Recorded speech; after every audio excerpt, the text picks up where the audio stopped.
Hi, I'm Sibyl Winchester, and this is Legal in 60 Seconds, where I break down real estate legal questions and hot topics in under a minute. This week's question is why homestead status matters in a Texas real estate transaction. In Texas, homestead status is not just a tax concept.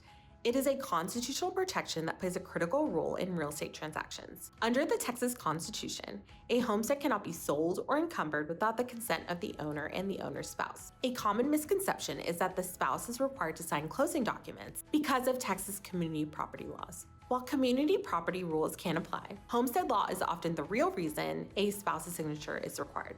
These are two separate legal concepts, even though they sometimes overlap at closing.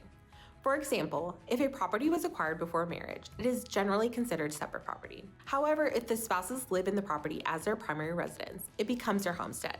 In that situation, the non-owner spouse must still sign the deed, not to claim ownership, but to formally consent to the sale of the homestead as required by the Texas Constitution.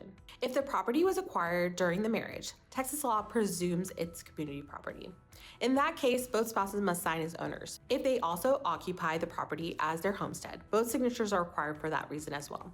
This is where community property and homestead laws overlap. Finally, for non-homestead investment property, a title company may allow closing without the spouse signing the deed, provided the spouse signs a non-homestead affidavit. Understanding homestead status early helps realtors avoid closing delays, contract issues, and last-minute surprises.